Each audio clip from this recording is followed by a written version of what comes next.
প্রধানমন্ত্রী নরেন্দ্র মোদী সাম্প্রতিক দিল্লিতে একটি ভাষণ দিয়েছিলেন। এই ভাষণে প্রধানমন্ত্রী সরাসরি আক্রমণ করেছেন ব্রিটিশ চিন্তাবিদ থমাস ব্যাবিংটন মেকলেকে, যার 1835 সালের শিক্ষানীতি ভারতীয় শিক্ষা সংস্কৃতি, আত্মবিশ্বাস এবং ভাষার উপর গভীর প্রভাব ফেলেছিল। একই সঙ্গে তিনি অভিযোগ করেন, স্বাধীনতার পরে কংগ্রেস সেই উপনিবেশিক মানসিকতা আরও এগিয়ে নিয়ে গেছে। ব্রিটিশ শিক্ষানীতি এবং মেকলে। প্রথমে প্রধানমন্ত্রী মোদী ভারতের শিক্ষা ধ্বংসে মেকলের ভূমিকা নিয়ে কথা বলেন। তিনি বলেন, মেকলে ভারতকে নিজের শিকড় থেকে তুলে ফেলার চেষ্টা করেছিলেন। তিনি এমন এক শ্রেণী তৈরি করতে চেয়েছিলেন যারা ভারতীয় হয়েও আচরণ করবে ব্রিটিশের মতো। 1835 সালে মেকলের মিনিট অফ এডুকেশন অনুযায়ী শিক্ষা ছিল প্রধান শিক্ষার ভাষা। পশ্চিমা সাহিত্য, বিজ্ঞান এবং চিন্তাধারা গুরুত্ব পেল, আর ভারতীয় শিক্ষা ব্যবস্থা, গুরুকুল, দক্ষতা, প্রশিক্ষণ, সংস্কৃতি সবকিছু পিছনে পড়ে গেল। মোদী অভিযোগ করেন, মেকলে ভারতের আত্মবিশ্বাস ভেঙে দিয়েছিলেন, আমাদের মনে ঢুকিয়ে দিয়েছিলেন বিদেশি পদ্ধতি গ্রহণ না করলে কিছুই অর্জন করা যায় না। মেকলেকে নিয়ে প্রধানমন্ত্রী নরেন্দ্র মোদী যে বক্তব্য রেখেছেন সে বিষয়ে আপনি কি বলবেন? মাননীয় প্রধানমন্ত্রীর বক্তব্যের সম্মান জানিয়ে বলছি, এই মুহূর্তে কোনো গুরুত্ব তাৎপর্য কিচ্ছু নেই। তার কারণ, ব্রিটিশ পরাধীন দেশে মেকলে সাহেব কি করেছিলেন সেটা 47 সালে দেশ স্বাধীন হওয়ার পর 2025-এ সেটা নিয়ে প্রতিক্রিয়া জানানোর প্রশ্ন নেই। এই সময়কালে বরঞ্চ আমি নির্দিষ্টভাবে বলতে চাই যে এনডিএ সরকারের যে শাসনকাল 2014 থেকে 2025 চলছে, এই সময়কালে যদি আমরা বাজেট লক্ষ্য করি তাহলে দেখা যাবে যে প্রতি বছর বাজেটে শিক্ষাক্ষেত্রে যে সরকারি টাকা সেটা কমে এসছে।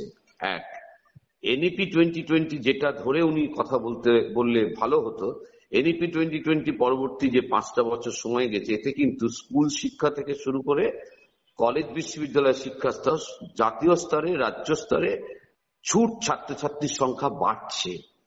সুতরাং মাননীয় প্রধানমন্ত্রী যদি রাজ্যের সমস্ত শিক্ষামন্ত্রীদের নিয়ে এই যে গভীর চিন্তার জায়গাটা, যে পপুলেশন যা রয়েছে সেই পপুলেশন পড়াশোনার মধ্যে থাকছে না, স্কুল শিক্ষা এবং কলেজ শিক্ষা, বিশ্ববিদ্যালয় শিক্ষা থেকে তলছুট হচ্ছে, এনরোলমেন্ট সেই জায়গাটায় চ্যালেঞ্জের মধ্যে পড়েছে, এইটা যদি উনি অ্যাড্রেস করতেন তাহলে সেটা অনেক গুরুত্বপূর্ণ বিষয় হতো। নয়া শিক্ষানীতিতে গ্রস এনরোলমেন্ট রেশিও বাড়িয়ে, যেটা এখন 30%-এর কম রয়েছে উচ্চশিক্ষার ক্ষেত্রে, বাড়িয়ে 50% টার্গেট ঠিক করা হয়েছে, তাও কয়েক দশক পরে, এবং সেখানে বলা হচ্ছে ভোকেশনাল এডুকেশনের মাধ্যমে এই এনরোলমেন্ট রেশিওকে বাড়াতে হবে। সুতরাং নয়া শিক্ষানীতি 2020 নিরিখে যদি কোনো মূল্যায়নমূলক মন্তব্য করতেন বর্তমান সময়কালের তথ্যকে সামনে রেখে, তার একটা গুরুত্ব বা তাৎপর্য থাকত। স্বাধীনতার পরেও বদল হলো না মানসিকতা। মোদী বলেন, স্বাধীনতার পরেও নেতারা এই চিন্তা ভাবনা বদলালেন না, বরং তা আরো শক্তিশালী হলো। ভারতের শিক্ষা, অর্থনীতি এবং সমাজ সবকিছুই বিদেশি মডেলের দিকে ঝুঁকে গেল। ভারতীয় জ্ঞান ব্যবস্থা ধীরে ধীরে উপেক্ষিত হলো। তিনি উদাহরণ দিয়ে বলেন, ব্রিটিশ শিক্ষা ব্যবস্থার শিকড় থেকে বিচ্ছিন্ন এক সমাজ তৈরি হলো, ভারতীয় ভাষা পিছনে পড়ল, আমদানি করা সবকিছুই ভালো, এই বিশ্বাস মাথায় গেঁথে গেল। কংগ্রেসকেও বিধেছেন যে স্বাধীনতার পরে কংগ্রেস মেকলের শিক্ষানীতির উপরেই কিন্তু আলোকপাত করেছে এবং সেটাকেই বয়ে নিয়ে চলেছে। এটা একেবারে রাজনৈতিক বক্তব্য, কারণ দেশ স্বাধীন হওয়ার পর যে সময়কাল পার হয়েছে তাতে আমি কোনো রাজনৈতিক দল ধরে কথা বলবো না, কিন্তু আমরা দেখেছি যে সরকারি শিক্ষাক্ষেত্রে সরকারের যে টাকা, যেটা বাজেট অ্যালোকেশন বলা হয়, সেটা কিন্তু বিতর্ক হলেও সেটা তিলে তিলে বেড়েছে। কিন্তু গত 11 বছরে স্বাধীনতার পর এই প্রথম একটা দশক পাওয়া গেল শাসনকাল, যেখানে শিক্ষাক্ষেত্রে ব্যয় বরাদ্দ কমে এসছে। এবং সব থেকে বড় ব্যাপার হচ্ছে যে এই সময়কালে স্কুল ছুট ছাত্রছাত্রীর সংখ্যা, উদ্বৃত্ত স্কুল তৈরি হওয়া, প্রাইমারি থেকে 11-12 পর্যন্ত স্কুল ভারতবর্ষে হাজার হাজার কোনো ছাত্রছাত্রী নেই, প্রাইমারি শিক্ষাটা সম্পূর্ণভাবে বেসরকারি ক্ষেত্রে চলে যাচ্ছে।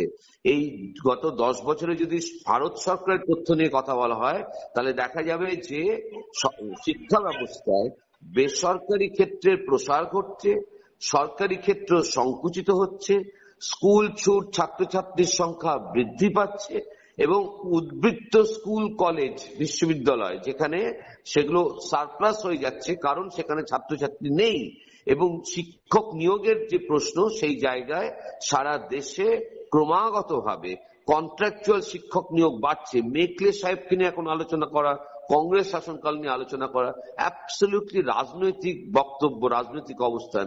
বাস্তবে শিক্ষাক্ষেত্র নিয়ে বক্তব্য রাখতে গেলে সরকারের যে নিজস্ব তথ্য তার উপর দাঁড়িয়ে থেকে চিন্তা প্রকাশ করে রাজ্যের সমস্ত মুখ্যমন্ত্রীদের নিয়ে ওনার গভীর চর্চা করা উচিত। সেটাও অনেক বর্তমান সময়কালে গুরুত্বপূর্ণ এবং প্রয়োজনীয়তা আছে। গান্ধীর স্বদেশী দর্শন হঠাৎ উপেক্ষিত। মোদির মতে স্বদেশী দর্শন যা মহাত্মা গান্ধী স্বাধীনতা আন্দোলনের ভিত্তি করেছিলেন স্বাধীনতার পর গুরুত্ব হারিয়ে গেল। ভারত বিদেশি মডেল, বিদেশি শাসন ব্যবস্থা এবং বিদেশি উদ্ভাবনকে বেশি গুরুত্ব দিতে শুরু করলো। মানুষ বিশ্বাস করতে লাগলো আমদানি করা জিনিসই উন্নত, দেশি জিনিস দ্বিতীয় শ্রেণীর। কংগ্রেসের বিরুদ্ধে তীব্র আক্রমণ। মোদির বক্তব্য শুধু ইতিহাসে সীমাবদ্ধ থাকেনি, তিনি কংগ্রেসের বিরুদ্ধে সরাসরি অভিযোগ করেন। মাওবাদী এবং আরবান নকশালদের জন্ম দিয়েছে কংগ্রেস, যারা দেশের সংবিধানকেও অস্বীকার করেছিল। তারা আজ বিভিন্ন রাজ্যে পৌর কাউন্সিলর হয়ে বসে আছে। তিনি এনডিএর বিহার নির্বাচনে জয়লাভের পর ঘন্টা কয়েকের মধ্যে এই মন্তব্য করেন, যা ভাষণের রাজনৈতিক তীব্রতা আরো বাড়িয়ে দেয়। রামনাথ গোয়েঙ্কার সাংবাদিকতা উদাহরণ। মোদি সাংবাদিক রামনাথ গোয়েঙ্কার নির্ভীকতার কথা তুলে ধরেন। তিনি জানান 1835 সাল 1857 বিদ্রোহের অনেক আগে গোয়েন্দা লিখেছিলেন, ব্রিটিশ নিয়মে চলতে হলে আমি পত্রিকা বন্ধ করে দেব। সেই লড়াইয়ের মনোবলই আজ দরকার। মোদির বক্তব্যের সুর ছিল, যেভাবে গোয়েঙ্কা কলম দিয়ে ব্রিটিশ শাসনের বিরুদ্ধে লড়েছিলেন তেমন ভাবে আজ মানসিক দাসত্বের বিরুদ্ধে লড়াই করতে হবে। পর্যটন ও ঐতিহ্য উদাহরণ। মোদি বলেন, যে দেশে পর্যটন উন্নত হয়েছে সেখানে মানুষ নিজের ঐতিহ্য নিয়ে গর্ব করে। ভারত ঠিক বিপরীত পথে চলেছে। স্বাধীনতার পর আমাদের ঐতিহ্যকে অস্বীকার করার চেষ্টা হয়েছে। তার বক্তব্য, ঐতিহ্যের প্রতি গর্ব না থাকলে সংরক্ষণ হয় না। সংরক্ষণ না হলে স্থাপত্য ও ইতিহাস কেবল ধ্বংসাবশেষে পরিণত হয়। ভাষার প্রশ্ন। ইংরেজি নয়, সমর্থন ভারতের ভাষায়। মোদি স্পষ্ট করে বলেন, সরকার ইংরেজির বিরুদ্ধে নয়, তারা ভারতীয় ভাষাগুলোর গুরুত্ব বৃদ্ধি করতে চায়। তিনি উদাহরণ দিয়ে বলেন, জাপান, চীন, কোরিয়া পশ্চিমা প্রযুক্তি নিলেও ভাষায় আপোষ করেনি। নতুন জাতীয় শিক্ষানীতি তাই স্থানীয় ভাষায় শিক্ষার উপর জোর দিচ্ছে। 2035 একটি প্রতীকী লক্ষ্যবর্ষ।